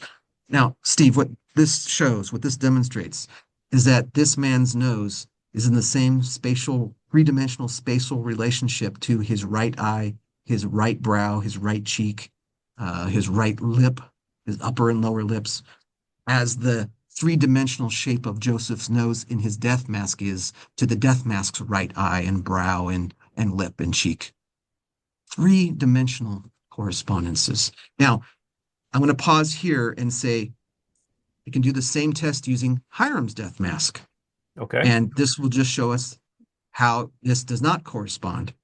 You can get a good match at the eye and eyebrow, a decent match at the inner eye socket, a decent match, a very good match at the Cupid's bow, but it doesn't match the cheek very closely or the nose very closely. It doesn't match his brow. It doesn't match the shadow under the tip of the nose. It doesn't step down over the upper lip. And it doesn't fall in the same position on his lower right lip. And in fact, if you increase the contrast and levels and apply the posterized filter, you can see both the correspondences and the differences a little more clearly. So we already knew from two-dimensional analysis that Hiram's mask doesn't match this face. But now I can show in three dimensions. And Steve, I could move the lights. I could produce hundreds and thousands of images of Hiram's mask using the same technique with moving the light slightly around. And you can get a few features here and there to line up, but I can't get it from brow to lip Okay. like I can with Joseph's.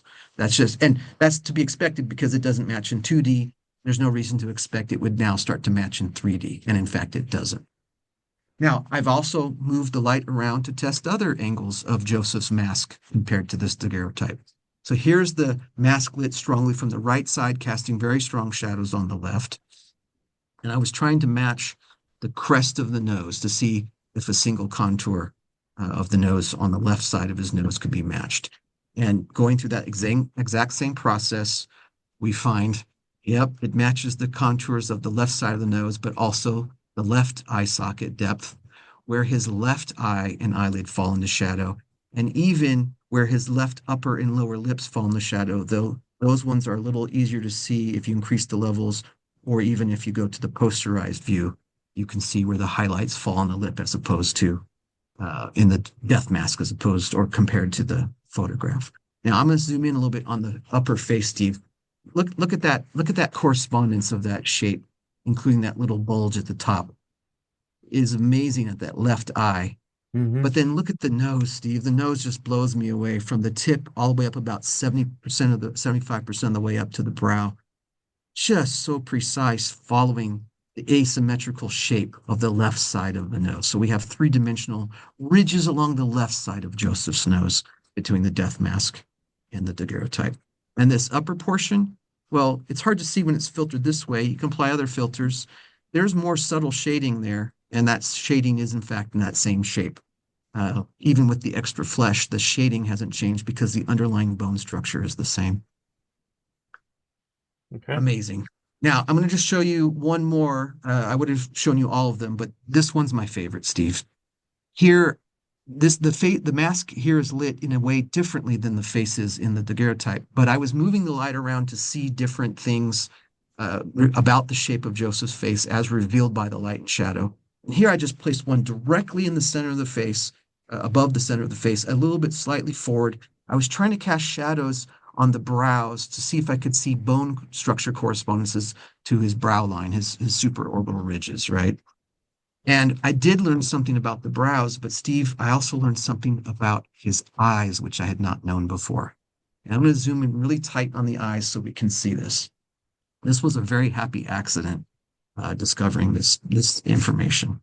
And when you trace the contours of the shadows of the mask over the eyelids, you can clearly see that there is an asymmetry between his right and his left eyes. Hmm. See that? Yep. It produces a kind of a consistent arc over the shape of his right eye. I touched my left eye, as I said it, because I'm using my right eye. His right eye has a kind of consistent arc over the eyelid there. And the left has a tighter curve on the inside corner, right? Well, that asymmetry is caused by an indentation or depression at the inner corner of Joseph's left eye socket that is slightly deeper and wider than the one on his right. What I'm going to do is I'm going to show it to you in the mask using that same technique where we're going to slice the mask, but now I don't have the eyeball models in it. And we're just going to look at the asymmetries of his eye sockets from above. I'm going to come in uh, very, very tight so we can see that a little more clearly. There's the depth of the eye socket on the right side, and you can compare that directly to the depth on the left. I don't expect anyone to memorize this number, but at that slice, it's about 1.92 millimeters deeper on his left than it is on his right. And you can actually trace the contour of the mask at that slice level and on the right side and compare it to the left. And you can clearly see the difference when you mirror the right side. That's just an asymmetry that exists in his face. That difference is what's causing that shadow difference in the daguerreotype. Okay. Now, Steve, I'm going to turn you into forensic anthropologist for a few seconds. What I'm going to do now is I'm simply going to remove the mask, and you're going to tell me what you see compared to the closed eyelids and the open eyelids of the man in the Larson daguerreotype. Closed eyelids in the mask and the open eyelids in the daguerreotype. You ready? What Okay. do you see? Um, Let me help you just slightly. You ready? yeah. I'm going to lower the white lines. Okay. So keeping in mind that the death masks, his eyes are closed, right? Yep. And his eyes are open on the daguerreotype. So, What's happening, Steve, is the shape of your eyeball is determining the shape of your eyelid. So the position of your eyeball. So whether they're closed or open, the exact same asymmetry is visible oh, both in the oh, death mask okay. and the Got it. daguerreotype. You see how precise that is? Yeah, and just so I have understanding here, because of course earlier you were talking about how the pushing of the skin and all this other kind of stuff on the eyes cause there to be just some distortions. That would not be affected by the process you just did too. I mean, So the distortions lie outside the outer edge of the eyes. The eyelids have been okay, pushed too far out, okay, but they're still being stretched over the existing underlying eyeball, which hasn't changed shape. got it, Or got it. even it hasn't changed the indentation, right? The shallowness. His left eye is slightly deeper and slightly further away from that Hmm. indentation is on his left is different than his right, and that's preserved both in the death mask and in the photograph, Steve. All right, Asymmetries between the left and right eyeballs. okay, wow, And it's that's not just the eyelids or eyeballs, Steve. If you increase the contrast and levels again to look at the brows, I realized, yeah, beautiful correspondences all across the brows and the eyes, but not just there. From the nose, the nasal labial folds, the upper and lower lips, and even asymmetries in his chin. 26 three-dimensional contour correspondences between the mask and the daguerreotype revealed by a single light placed just above the face.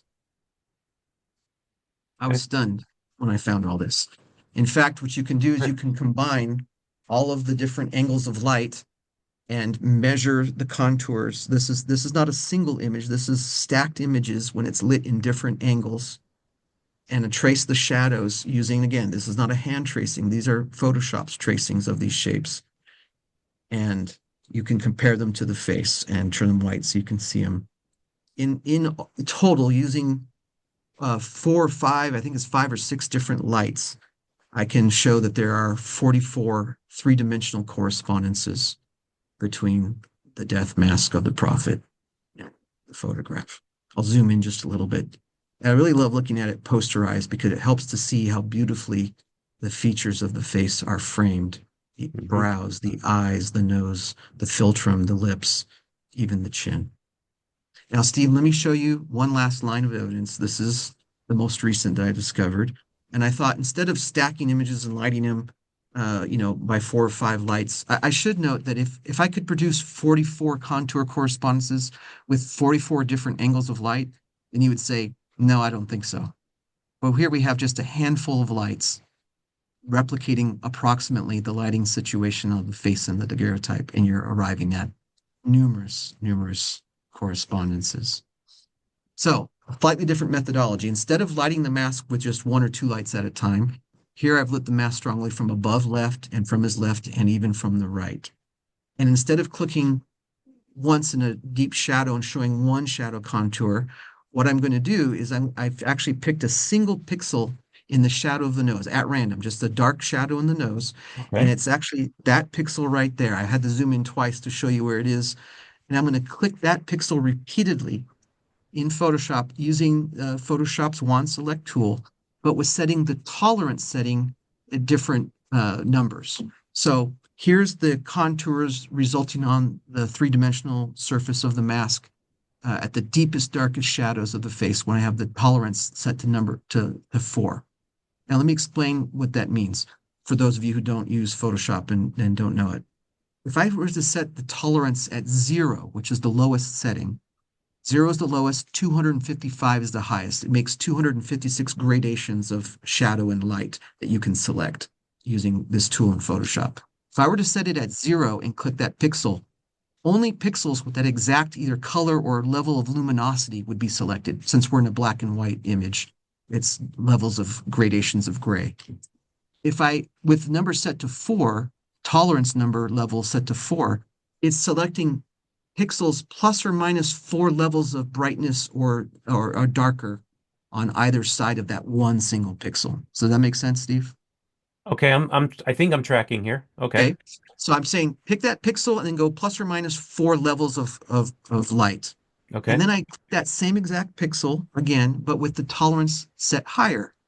And here I'm showing every 12 levels. So here I've gone 16, and each time I'm tracing it in a different color so you can discern where the contours or gradations of light are falling across the face.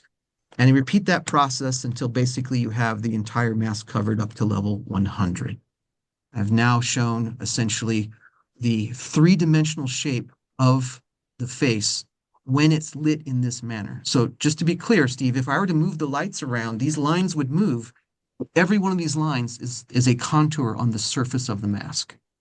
Okay. So this is just being able to create essentially a topographical gradation map of Joseph's death mask when it's lit in this way.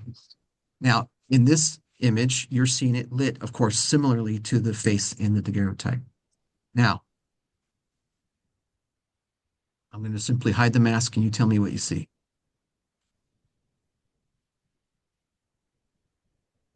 I'll help a little bit by turning the contrast black and white and increasing the contrast. Steve, there are correspondences all up and down, from the forehead down to the chin in this single image of the death mask. I'll zoom in and help you see some of them. So take a look at the contours of the chin of the mask. And now I can hide contours and reveal them one at a time, or I can even change them into dashed lines so that you can see more of the daguerreotype through them. These, for instance, are the contours of the mask at tolerance level 40. But Steve, there are numerous strong correspondences, and some are even very precise correspondences to details of his chin. I don't have time to go over every single one of them. Let's look at the mouth. I wish I could have time to talk about the lips. And there's so many correspondences to the three-dimensional shape of the lips and the highlights and shadows of the face. Let me focus on just one. Okay. Remember that shadow at the corner of the mouth that we talked about in the painting? Yes. I'm going to zoom in a little more and bring your attention to this gold or this orangey or gold colored tolerance level 76 line. I'm going to trace it in red so I can remove and put it in dashed lines so I can remove all the other lines and just see that one shape. Okay. Now that's posterized, but even if I take away the filters, all except the black and white, you can still barely see it. But if you use a computer to increase the contrast in the image, Look where it says the edge of that shadow over the upper left corner of the mouth in the death mask and the daguerreotype falls. It is an extremely, Hmm. the minutest of details, Steve, in three dimensions. Let's look at the philtrum. Joseph has a rather unique philtrum, and the shadow correspondence is at the upper left inner corner of his left philtral column, or the left ridge of his philtrum, and at his right philtral column, and even at the Cupid's bow. And can't help but point out the entire left side of his upper lip. Just the three-dimensional correspondences are amazingly precise. And it doesn't matter if you use filters or if you go to no filters. This is the unfiltered picture with tolerance level 4. You can even with the unaided, unaltered image of the daguerreotype, you can still see the strength of the correspondences to the shadows at his philtrum. Hmm. I'm going to move up to his right eye and brow. There's so many details here, Steve, but here are the tolerance contours or the contours of the mask, I should say, at tolerance level 16. Hmm. Note the correspondence beginning at this circled bulge here at the upper right eyebrow. It starts high and then dips and then slants and rises up and then dips a little, then rises up. Dips a little further in the mask, rises up to the same height as in the daguerreotype, dips a little further again, but then rises almost up and then follows the deepest shadow as it snakes down the right side of his nose. I did not expect to find eyebrow correspondences because, you have plaster over your eyebrows. Yes, So there are right. some slight differences, but my gosh, Steve, when I saw that, I couldn't believe it. And look what happens at the left side. Look at that rather unique shape at the brow on his left eye. Hmm. Uh, wow. I again was stunned. And Hmm. it doesn't matter what contour line you look at. Here's tolerance level 40 and 100. I'll zoom out a little to look at both sides. Steve, there are correspondences all the way across from the right eye to the right brow, to the right side of the nose, to the left side of the nose, to the left brow, to the left eye. And what I really love about this one is look at his left cheek.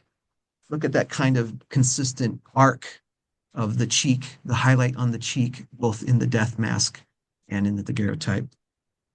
And look at his right cheek, where it starts high and then dips and then rises. Asymmetries even in the shadow and light on his flesh over his cheekbones are evident both in the daguerreotype and the death mask. I was just stunned to see all this evidence. Now, So, it's really amazing. Has anybody done something like this ever? Like, have you kind of created your own thing here? Because I mean, it's pretty, well, it's just by even, the just answer by, is I don't know. you I don't don't know. know Yeah. because I haven't got into a lot of in-depth discussions with people who are doing forensic work on a daily basis. I would love to sit down with any number of forensic experts and have them ask questions and point things out. I've done that with as many as I can talk to in person, and I've got the reports of people who have seen Mhm. my work, without me being able to sit and answer questions. I would love that back and forth to be able to say, here's a question. Tell me what you think. You have a question. I'll tell you what I think. I'll show you what I can demonstrate. Right. Yeah. I'm showing about uh, maybe half, more than half. It's going to be closer to 60% of the images that I have Okay. showing the evidence, comparing the face to the death mask and paintings and so forth. Um, but what's unique about this situation is we have a flat two-dimensional image in the daguerreotype with a lot of three-dimensional data. There's beautiful three-dimensional data in the shadows of the face. It's a beautifully, uh, I would even say highly skilled daguerreotype has set this up to create good shadows to get good dimensionality Hmm. uh, in the image on the face. And then we have the death mask. If we didn't have the death mask, then we would always be left with it really might be Joseph just based off the painting, just off the correspondences to the painting. But Steve, let's imagine that painting was gone. We never had any paintings, any artwork of Joseph. Imagine we had no written descriptions of Joseph. Imagine the only thing we had was his death mask. Well, every line here you see, Steve, every one of these 46 images in this single image of the mask, and I didn't even bother trying to refine it to get it even tighter in spots. I just said, well, that's enough for me, because every one of those lines, Steve, is technically an infinite series of points. Like I could take every line and I could change it, just every contour line, into 3 points, one at the beginning of the correspondence, one at the middle, and one at the end. And I just tripled the number of points of correspondence. I could Mhm. do it. I could say there's, because, I could say there's 10 dots along that line, and I'd be at 460 correspondences in three-dimensional space to the face in the daguerreotype. Hmm. Now, this level of precision and the numerous three-dimensional correspondences that have caused me to change my assessment, Steve. And when I have a chance to show experts, I believe most experts would agree. This new evidence is, let me go back here, more than sufficient uh, uh, to make a positive identification, right? So I I tell people now all the time when I show this image, this absolutely is a photographic image of the prophet Joseph Smith. It absolutely is 100%, just based off the strength of the three-dimensional correspondences to his death mask alone, ignoring all the other evidence we have. And I couldn't be more thrilled to be able to say that to people than I have been since finding this evidence, right? And what's even more amazing is, you know, I have a long-standing deep love and appreciation for the prophet Joseph Smith, and I believe, just like you believe in the resurrection, we're all going to see each other again. But I'm grateful that this daguerreotype, this metal record, as it were, has been preserved to come forth in our day, and we can imagine better than ever before what it will be like to see him. Isn't Mhm. that incredible? Yeah. That's a little interpretive on my part about skin color and eyes and so forth. And there's a lot of handwork in this in addition to the AI, because the AI likes to take too many liberties. And I'm trying to be as exact to the daguerreotype as possible and to the data we have about 3 dimensions of his face. But wow, Steve, it's amazing how much evidence there is. More than sufficient to say this absolutely is a photograph of the prophet Joseph Smith. And I've even played a little bit to imagine what it'd be like to see just a little bit more of him as sitting across you from a table or something like that. Yeah. What do Yeah. you think, Steve? I think it's pretty amazing the work that you've done.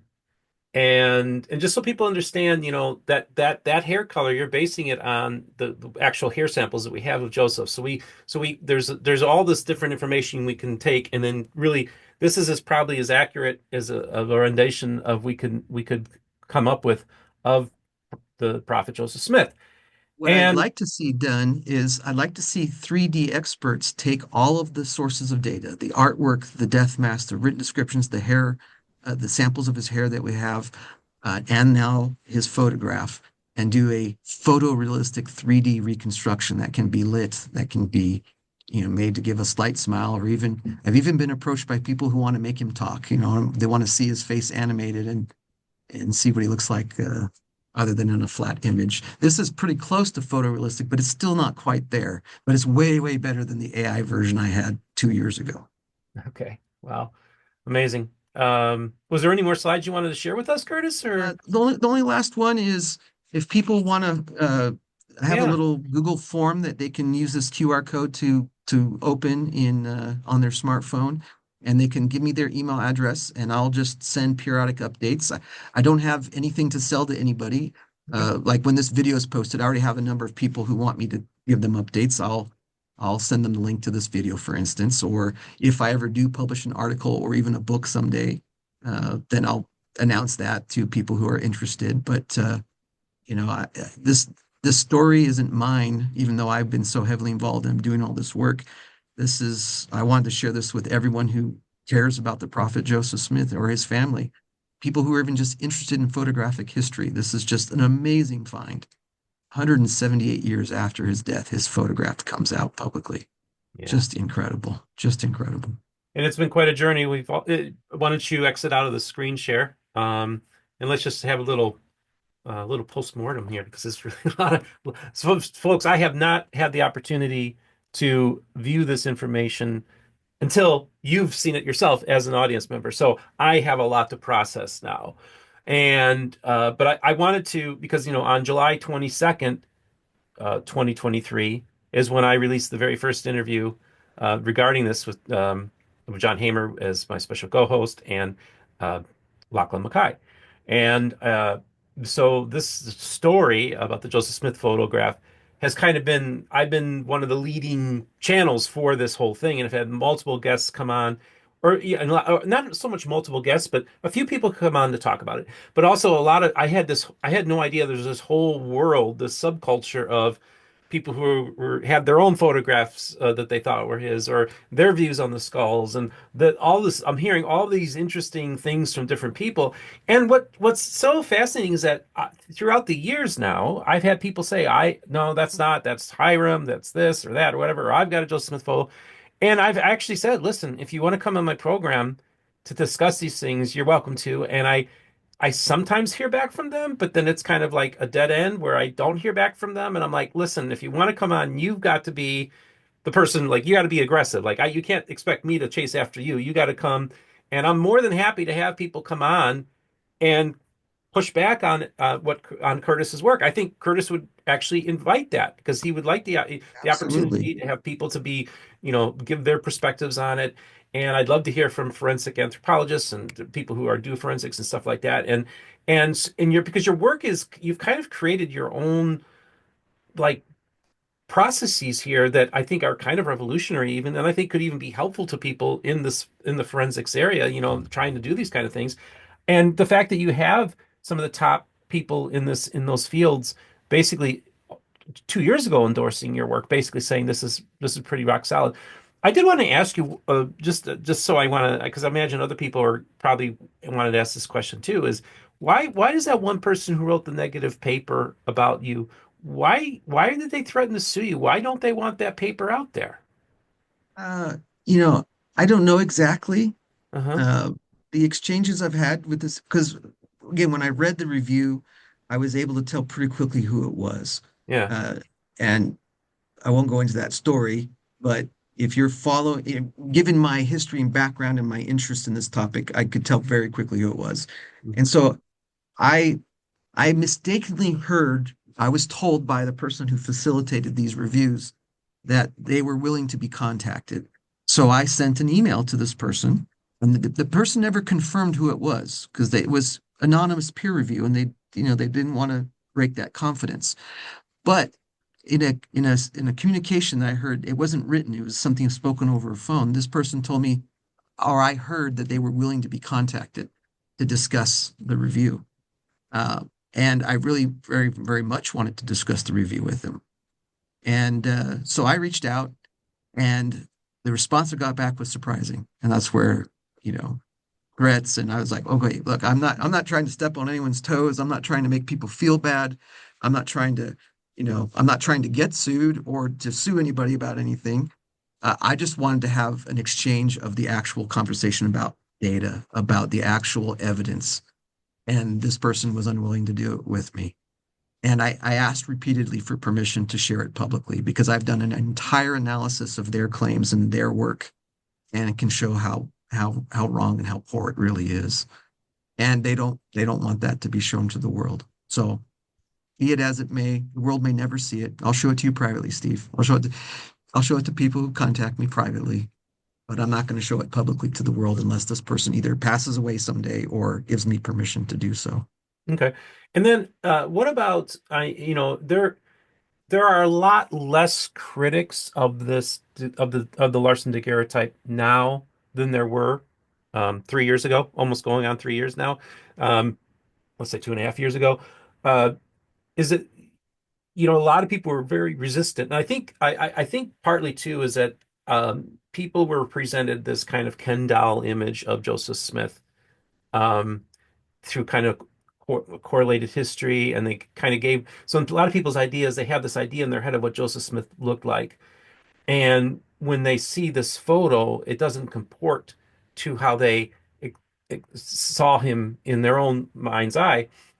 And so I think there was some hostility, some pushback there. I also feel like there were some people that because maybe they didn't identify this photo that they kind of felt like, maybe it was an ego thing. I don't know. There's also Yeah, people who yeah, gave yeah. me, give me good reasons why they think it's not. And, I think one person said like, well, I know what Benjamin Franklin looks like. I know what Abraham Lincoln looks like, and their death masks match the paintings. I'm like, well, okay, that superficially I can see your point in that regard too, And so, but it is interesting to me, Curtis, that it seems like a lot of people that maybe initially were critical of this work have come around. I mean, would you say for the So amount of people that you've talked yeah, again, 95% of people I sit down and show this evidence to either go from I don't think so or no way to oh my gosh, it really is, isn't it? And watching that switch is really fun. Sometimes it takes 45 minutes or 2 hours. Yeah, The fastest I think I've seen was about 5 minutes. It went from no way it's him, here's my problems to oh my gosh, it really is. Oh my gosh. And I was like, yeah. yeah, it really is.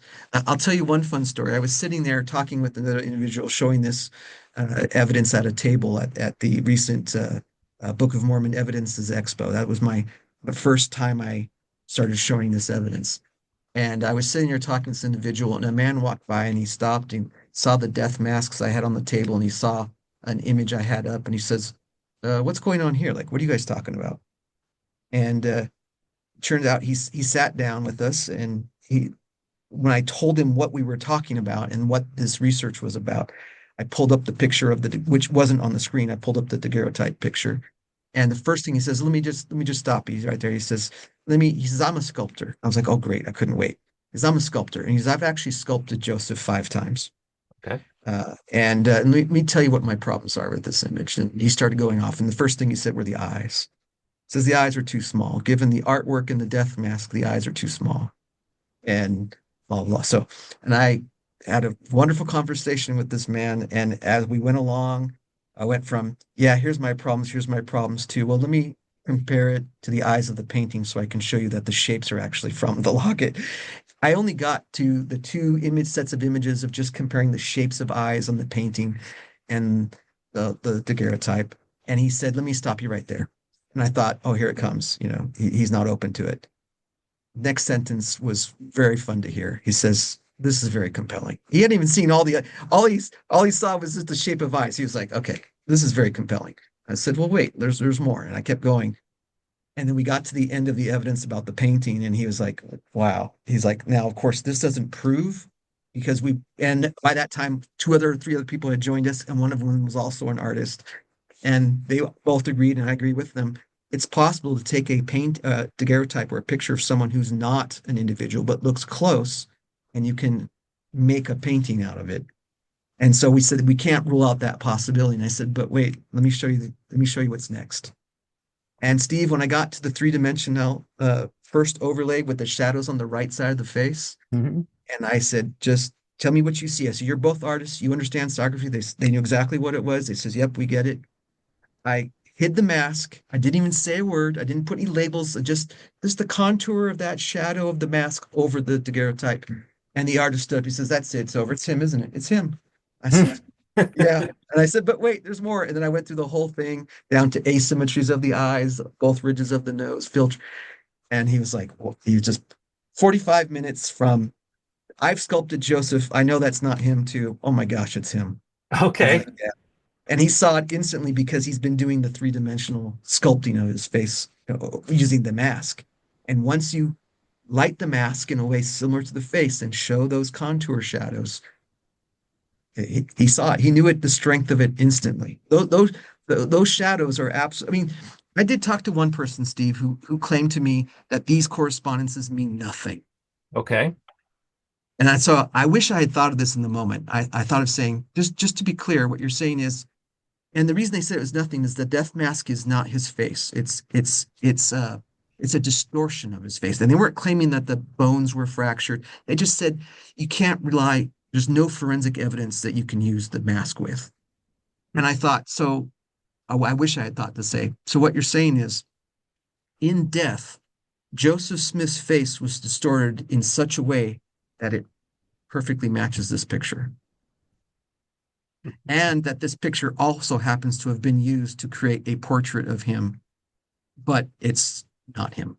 Right. And that person dismisses the 76 details. They're like, those correspondences don't mean anything.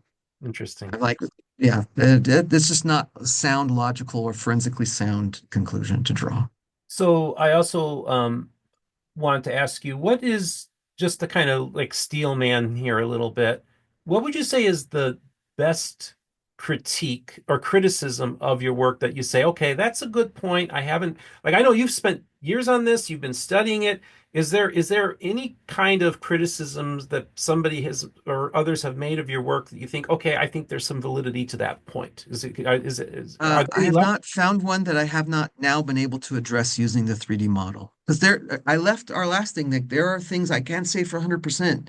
Like there are little details like the eye question, the flesh, that bulginess, the extra flesh between the eyes, the criticisms that DJ bought, and the 4 or 5 strong criticisms that DJ and others have brought forward.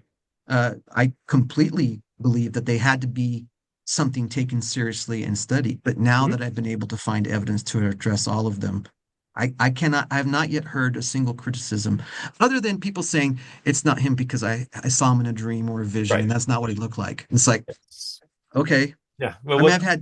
I've had people across the spectrum come and tell me that's him or that's not him based off something that they've experienced Right. spiritually. And that's And I'm that not in using spiritual evidence. I'm right. using the actual forensic evidence That, that that anyone in the world can look at and evaluate. that's a different world Yeah, realm yeah. than forensics and science and everything like that. I And will tell you an interesting one though. yeah. Somebody, I don't know this person personally, but I we have a friend in common.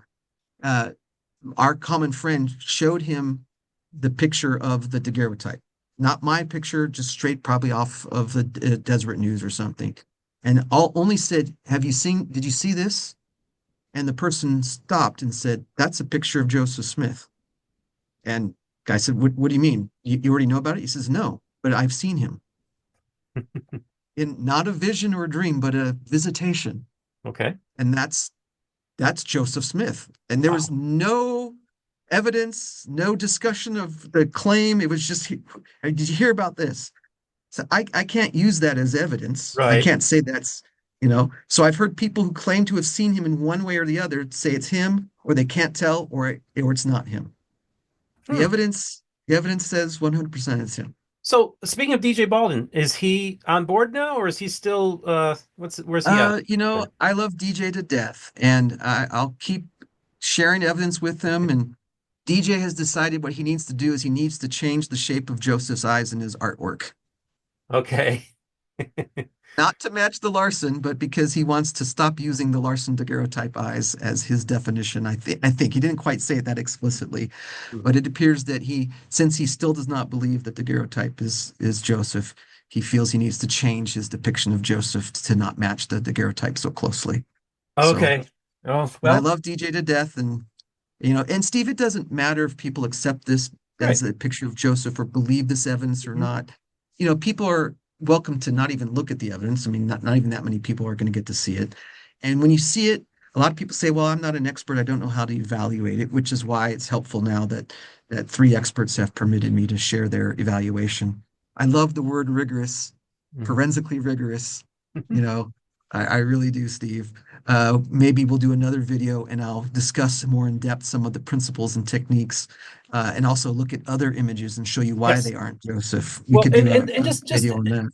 are there any potential other photographs out there that might possibly be an authentic Joseph Smith photo? The only one that I can't say with 100% confidence that is not Joseph is the scannel daguerreotype. Hmm. Now, I have strong reasons to believe it's not, Okay. but that picture is so blurry. Yeah. It's very hard to be precise with something very blurry. We're very lucky that we have a picture with so much three-dimensional detail and clarity and both sides of the face to get the left-right asymmetries in his face. The scannel is much, much worse condition, is much lower quality image. And so I can't for 100% certainty say it's not him, but I'm extremely confident it's not, just based off the brow Okay. structure, I will, things and like we can talk about that and you do your work because, of course, I was at the John Whitmer Historical Association a couple years ago when both Ron Rahming and Lachlan Mackay said that the scannel image is Joseph Smith. So there, I would love to have that conversation as well to see if any more work has been done on the scannel image because, that was something that was identified as a possibility in the 1990s and it was kind of just dropped for a long time. And yeah. then that photo got resurrected. And I think there are some when I first saw the two together, I kind of saw some correspondences, but again, I'm just a layperson. I don't know much. Well, there are very similar Hmm. facial proportions to say the spacing of the features of the face. Um, there are some other less obvious ones, but again, not having the level of detail and the amount of evidence, and in having very significant differences or a noticeable difference in the structure or the position of the brow bones. There's a few other little details that we'll discuss, and I haven't done as much work, obviously, because once you come to kind of a dead end where you're like, I can't get this to line up, or I Hmm. can't explain this difference. Is there a way? Well, you spend a little bit of time, and if you can't find evidence to explain away or show that the difference is only apparent, like I can do with the three dimensionality of the death mask and the and this daguerreotype, then yeah, like how many times can I compare a face that doesn't match the mask to the mask? Right. Once you find that you can't find a way to make it match, what's the next avenue? And now I have started using the 3D model to test lighting and shadows on faces, and that avenue is now open. And anyone in the world is welcome to do this. You can go download the masks from the Church History website, Church History Library website. You can, do what's beautiful about this all of this is replicable. Anyone in the world who has the requisite skills can use the photos of the various images of Joseph and the 3D models of the mask and the artwork, and they can do all the exact work that I've done. Nothing I've done is unique in a sense that it can't be replicated, right? Anyone on the earth can do this with if you as long as you have some computer programs and a little bit of skill and a little bit of extra time that you want to spend doing some things like that. So this is the article that started the whole thing and caused a Yeah. lot of people to do a lot of their own personal investigating, including you, Curtis. When you first saw this, you didn't think it was him. You thought in 15 minutes you'd be able to disprove it. And here we are 2.5 years later, and it seems like we have a pretty convincing case that this is indeed the photo of the prophet Joseph Smith. Curtis, I wanted to just maybe if there was any final words you wanted to share, and I also wanted you to pull up that final image again so people can scan the QR code. Let's get that posted back up there and just maybe share some final words with the audience. Well, I don't know what to say other than I'm floored that I've been involved in this entire process. Every step of the way, I've just been my previous thinking and beliefs about this topic have been overturned. And I find evidence. The more I look, I find little details here and there. I didn't expect to find more asymmetries between the mask and the painting, for instance, but I hadn't thought to check the nostril shape or the nasal labial folds before. And it just seems every time I hear a claim, again, either for or against the daguerreotype, it's led me to find more confirmatory evidence. And it's still stunning to me. You would think, look, Curtis, you've been doing this almost 3 years now.